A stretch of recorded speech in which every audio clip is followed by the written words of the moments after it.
Welcome to Sasi media. இந்த வீடியோவில் என்ன பேச போகிறோம் அப்படின்னு பார்த்தீங்கன்னா, பிக் பாஸ் சீசன் 10 வந்து சீக்கிரமாக ஆரம்பிக்க போகிறாங்களாம். அதுவும் செப்டம்பர்லேயே அது தொடங்க போகுதான். அது இல்லாமல் இந்த வாட்டி யாரெல்லாம் வந்திருக்கா, என்னென்ன மாற்றங்கள் நடந்திருக்கு, யார் ஹோஸ்ட் பண்ண போகிறா அப்படிங்கிற நிறைய விஷயங்கள் இப்போ சோஷியல் மீடியாவில் நிறைய பேர் பேசுகிறாங்க.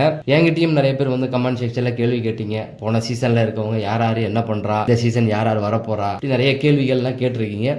எல்லாத்துக்கும் தெளிவாக பதில் சொல்லிடுவோம். சரி, நம்ம சேனலுக்கு நீங்கள் புதுசாக இருந்தால் நம்ம சேனலை சப்ஸ்கிரைப் பண்ணிடுங்க. இந்த வாட்டி வந்து செப்டம்பர் மாதத்திலே பிக் பாஸை தொடங்க போகிறதா ஒரு செய்தி வந்துட்டு இருக்கு. எதுக்கு அப்படின்னா, முதல்லலாம் பார்த்தீங்கன்னா பிக் பாஸ் அப்படின்னாவே ஜூன் ஜூலையில் இந்த முதல்ல தான் போயிட்டு இருந்தது. அதுக்கப்புறம் தான் அப்படியே கொஞ்சம் டிலே ஆகி தள்ளி வந்து அந்த கோவிடுக்கு அப்புறம் அப்படியே மாற்றினாங்க. ஏன் செப்டம்பரில் தொடங்குறாங்க அப்படின்னா, இந்த வாட்டி அதை டிசம்பருக்குள்ளேயே முடிச்சிடலாம், ரொம்ப கொண்டு போக வேண்டாம். தெலுங்கெல்லாம் பார்த்தீங்கன்னா அந்த மாதிரி தான் போயிட்டுருக்கும். ஒரு 30 நாளைக்கு முன்னாடியே முடிச்சிருவாங்க. அது பார்த்தீங்கன்னா டிசம்பர் அந்த வாக்குலேயே இருக்கும், ஜனவரி ஃபஸ்ட் வீக்லேயே. இந்த வாட்டி காமன் மேன் ஷோன்னு சொன்னாங்கல்ல, அதே தான். அவங்க டைட்டில் தான் மாற்றுவாங்க, வேறு எதையும் மாற்ற முடியாது. இதில் உண்மை என்ன அப்படின்னு பார்த்தீங்கன்னா, கமல் சார் இருக்கிற வரைக்கும் தான் செலிப்ரிட்டிஸ். கமல் சார் போயிட்டாரு அப்படின்னும் போது செலிப்ரிட்டிக்கு இங்கே வேலை இல்லை. ஏன் அப்படின்னு கேட்டால், ஃபஸ்ட்டு எடுத்தோடனே அவங்களுக்கு சம்பளம் கொடுக்கணும், ரெண்டாவது அவங்கள கண்ட்ரோல் பண்ணணும். இந்த ரெண்டு விஷயமே, ஒன்று சம்பளம் கொடுக்கறது கூட பிரச்சனை இல்லை, கொடுத்துருவாங்க. ஆனால் அவங்க விஜய் சேதுபதியோட அதே சம்பளம் கேட்டால் கொடுக்க முடியுமா? முடியாது. ரெண்டாவது வந்து இவங்கள கண்ட்ரோல் பண்ணுறதுக்கு விஜய் சேதுபதியால் முடியுமா? போன வாட்டி வந்து ரம்யா ஜோவியே அவரால் கண்ட்ரோல் பண்ண முடியல. போறியாமான்னா சரி சார் நான் போகிறேன் அப்படின்னு சொல்லிடுச்சு. அதுக்கப்புறமேட்டுக்கு அவர் ஃப்ரெண்டு வந்திருந்தார். எல்லாருமே ஏட்டிக்கு பூட்டிக்கு பதில் கொடுக்கறது. 8வது சீசனில் அருண் ஒருத்தர் வந்து அவர் வந்து ஏட்டிக்கிட்டி பதில் சொல்லி கொடுத்து, எப்படி நிறைய பேர் இருந்தாங்க. அப்போ விஜய் சேதுபதியால் ஒரு குறிப்பிட்ட ஆட்களை தான் கண்ட்ரோல் பண்ண முடியுது. அப்படிங்கிறதுனால அதுக்குள்ளேயே ஆளை தேர்ந்தெடுக்கிறாங்க. இந்த வாட்டியும் என்ன அப்படின்னா, யூடியூப் ப்ராப்ளங்கள். போன வாட்டி இன்ஸ்டா ப்ராப்ளம்னா, இந்த வாட்டி யூடியூப் ப்ராப்ளங்கள் தான் உள்ளே வரப்போகிறாங்க. அப்படி தான் வந்து செலக்ட் பண்ணியிருக்காங்க. இதில் காமன் மேன் யார் அப்படின்னு பார்த்தீங்கன்னா, அதுவும் வந்து இப்போ ஆரம்பிச்சிருவாங்க. அதுவும் பார்த்தீங்கன்னா அவருமே வந்து சோஷியல் மீடியாவில் கொஞ்சம் ஃபேமஸாக இருக்கிறவங்கள தான் கூப்பிட்டு வந்து அவங்கள தான் கொண்டு வராங்க. தெலுங்கில் அப்படி வந்தவர் தான் டைட்டில் வின் பண்ணியிருந்தார். இங்கேயும் அப்படி நடக்குமா அப்படின்னு கேட்டால் கண்டிப்பாக வாய்ப்பு இல்லை. ஏன்னா அவங்க யாரை முடிவு பண்ணுறாங்களோ, இப்போ நீங்கள் உதாரணத்துக்கு பார்த்தீங்க அப்படின்னா, போன வாட்டி வின் பண்ண அந்த லேடி இருந்தாங்க இல்லையா, அப்பத்தாவா, அவங்க தான் வின் பண்ணணுன்னு அவங்க ஒரு பிளான் போட்டே கொண்டு வந்தாங்க. நல்லா பார்த்தீங்கன்னா அந்த 9th சீசனை பொறுத்த வரைக்கும் அவங்க இருந்த இடமே சரியில்லாத ஒரு இடமா இருந்தது. அப்பத்தா இந்த பக்கம் வந்து பிரஜன் அவங்க ஒய்ஃபு, இவங்க 3 பேருமே தனியாக இருந்தாங்க. பார்வதி, இவங்க 3 பேருமே ஒரு செட்டாக இருந்து மொதல் 3 வாரம் இவங்க பேர் ஃபுல்லாகவே நெகட்டிவாக போயிடுச்சு. விஜய் சேதுபதி என்ன பண்ணார் அப்படின்னா, அவங்கள போட்டு அடின்னு அடித்து ஒருத்தவரை வெளில அனுப்பி, இந்த பக்கம் அந்த இன்னொருத்தவங்க கூட பிரஜன் ஒய்ஃப் இருந்தாங்களே அவங்கள நெகட்டிவாக காமிச்சு அப்படியே கொண்டு வந்திருந்தார். அவர் எதுவுமே சொல்லாமல் குழு கொடுக்காமல் விட்டுருந்தாருன்னா அவங்க அப்படியே ஃபுல்லாக நெகட்டிவாக ஆகிருப்பாங்க அந்த பக்கம். ஓகேங்களா? இந்த பக்கம் யாராவது ஜெயிச்சுட்டு போயிருப்பாங்க. யார் கண்டா, அந்த ஒரு தம்பி ஒருத்தர் வந்திருந்தாப்லையே, ஈரோடா, பேரு கூட மறந்து போச்சுங்க. அவருக்கு தான் நம்மளும் சப்போர்ட் பண்ணோம். பொன்னி சீரியலில் நடிச்சிருந்தார் இல்லையா, அவர் தான் ஜெயிச்சிருக்கணும். நான் அவருக்கு தான் சப்போர்ட் பண்ணேன், அவர் பேரே மறந்துட்டேன். அந்த நாட்கள் ஆயிடுச்சு இல்லையா. இப்போ நிறைய பேர் கேட்டாங்க அவர் என்ன பண்ணிக்கிட்டு இருக்காரு அப்படின்னு சொல்லி. பண்ணுவாங்க, ஏதாவது சினிமா சீரியல் இந்த மாதிரி ப்ராஜெக்ட்டுக்கெலாம் போயிட்டு இருக்கோம். அது வெளிப்படையாக சொல்ல மாட்டாங்க. நம்மளும் அதை வந்து டீட்டெயில் ரொம்பவும் தேட முடியாது. ஏன்னா ஒரு சினிமா சார்ந்த ஒரு செலிப்ரிட்டி அப்படின்னா ஈஸியாக கண்டுபிடிச்சிடலாம். இவங்கெல்லாம் சீரியல் இது சார்ந்து இருக்கிறதுனால பெருசாக நமக்கு அப்டேட்டும் கிடைக்காது. அது பக்கத்தில் அவங்களுக்கு ரிலேட்டடாக யார் இருந்தாலும் அவங்க சொல்கிறது தான் நமக்கு தெரியும். அதனால் நானும் சர்ச் பண்ணியெல்லாம் பார்த்தேன், எனக்கு பெரிய அப்டேட்லாம் எதுவுமே இல்லை. பேரையே மறந்து தொலைச்சிட்டேன் அப்படின்னும் போது நீங்களாவது கமெண்ட் செக்ஷனில் எனக்கு சொல்லுங்கள், நான் தெரிஞ்சுக்கிறேன். பார்த்தீங்கன்னா இந்த வாட்டியுமே வந்து அவங்க செலக்ட் பண்ணுற ஆள் தான் ஜெயிக்க போகிறாங்க. புதுசாக யாரும் வந்து இப்போ ஜெயிச்சு வாங்கி கப்பை வாங்கிட்டு போக போகிறது கிடையாது. அவங்க அந்த திறமைக்கிறமெல்லாம் இங்கே கணக்கில் இல்லாமல் போயிடுச்சு. இவங்க யாரை செலக்ட் பண்ணுறாங்களோ அவங்களுக்கு கொடுத்துட்டு போயிடுவாங்க, அவ்வளோதான். அதில் நீங்கள் நல்லா பார்த்தீங்க அப்படின்னா, இந்த 7வது சீசனில் மட்டும்தான் ஓரளவுக்கு கமல் சார் இருக்கும்போது என்னென்னமோ ட்ரை பண்ணாலும் அந்த அர்ச்சனான்னு ஒருத்தவங்க வின் பண்ணாங்க. அதுக்கு முன்னாடி சீசன் பார்த்தீங்கன்னா இவர் அசீம். ஏன்னா இந்த 2 பக்கமும் பார்த்தீங்கன்னா நிறைய இது இருந்தது. 7வது சீசன் பொறுத்த வரைக்கும் மாயா ஜெயிக்கணும் அப்படி இப்படின்னு நிறைய பேர் சொல்லிட்டு இருந்தாங்க. ஆனால் அர்ச்சனா நல்ல வேலை ஜெயித்தாங்க. அந்த இது ஓகே. அதுக்கு முந்தின சீசனில் கமல் சாரே விக்ரமனை ஜெயிக்க வைக்க ட்ரை பண்ணாருன்னு சொன்னாங்க. ஆனால் அசீம் ஜெயிச்சிட்டு போனார்.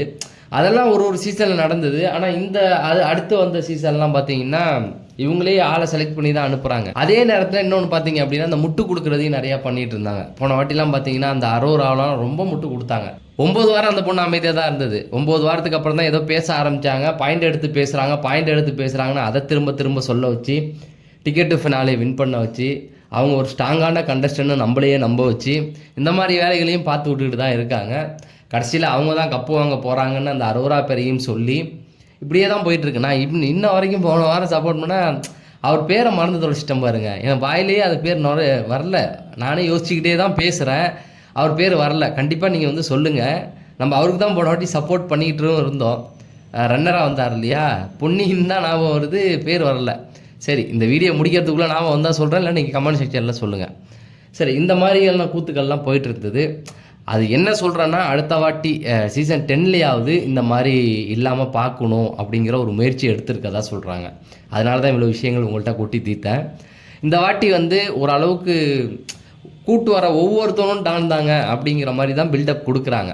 ஏன்னா போன வாட்டியுமே பார்த்தீங்கன்னா பார்வதி இல்லைன்னா அந்த கேமோடைய இது டைமென்ஷனே மாறி இருக்கும்.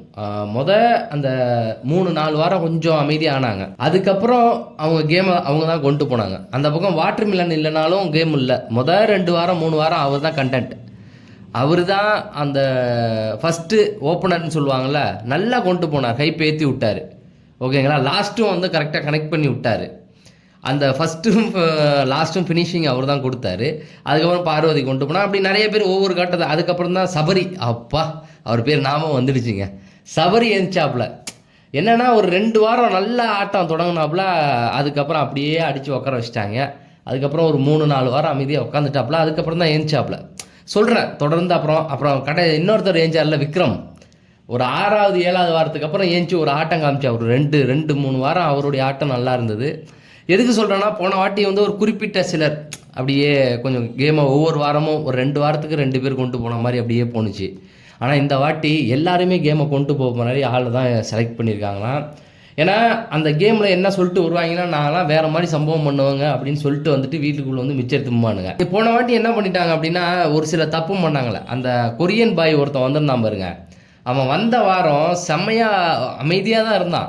அந்த அரோரா கூட அங்கே போகிறது இங்கே போகிறது இப்படியே தான் இருந்தான். ஆனால் அவன் வெளில போகிறதுக்கு முன்னாடி வாரம் தான் அந்த அப்பத்தானு அவங்க வந்திருந்தாங்க.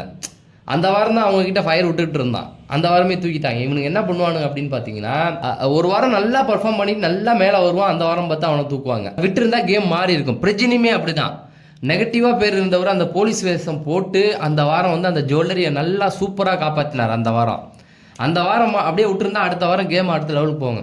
விஜய் சேதுபதி என்ன பண்ணுறானே தெரியல. அவர் வந்து தொடர்ந்து இந்த மாதிரியான மொக்கைகளை தான் போட்டுக்கிட்டு இருக்காப்புல. அதனால தான், அதாவது அந்த அணுகுமுறை தப்பாக இருந்தது. அதனால தான் நீங்கள் வந்து ஒரு 3 வாரத்துக்கு வந்து பிரஜ்னா அவங்க ஒய்ஃபு அப்பத்தா 3 பேருமே நல்லா வந்துட்டு இருந்தாங்க. கொஞ்சம் விட்டுருந்தா அடுத்த 2-3 வாரத்துக்கு எங்கேயோ கொண்டு போய் நிறுத்திருப்பாங்க. கடைசியாக என்னன்னு பார்த்தீங்கன்னா, அந்த வாரமும் வந்து அவங்க அடுத்த வாரமே அவங்க 2 பேரையும் அடித்து அவங்க 2 பேருமே பேசுகிறதே விட்டுட்டாங்க. அதை கேம் அடுத்த லெவலுக்கு கொண்டு போகிறதெல்லாம் அவர் விட்டுட்டார். சரி, இந்த வாட்டியும் வந்து விஜய் சேதுபதிக்கு நிறைய அட்வைஸ்கள்லாம் கொடுத்து கொஞ்சம் கொண்டு வரணும் அப்படிங்கிறது என்னுடைய ஆசை. ஆனால் நான் கேள்விப்பட்ட வரைக்கும் இந்த ஆட்கள்லாம் நல்லா செலக்ட் பண்ணியிருக்கதா சொல்கிறாங்க. வந்து செப்டம்பர் 2வது வாரத்தில் ஆரம்பிக்கிறதா ஒரு செய்தி சொல்லப்படுது. எப்போவுமே அக்டோபர் 2வது வாரத்தில் தான் ஆரம்பித்து ஜனவரியில் முடிப்பாங்க. செப்டம்பர்லேயே ஆரம்பித்தா இந்த வருஷம் எண்ட்லேயே முடிச்சிடலாம் அப்படிங்கிறது தான். ஸோ அந்த மாதிரி தான் செய்திகளும் வருது. தொடர்ந்து அப்டேட்கள் கொடுப்போம். தெரிஞ்சுக்க நம்ம சேனலை சப்ஸ்கிரைப் பண்ணிட்டு இந்த வீடியோ லைக் பண்ணுங்கள். நம்ம அடுத்த வீடியோவில் சந்திப்போம். நன்றி, வணக்கம்.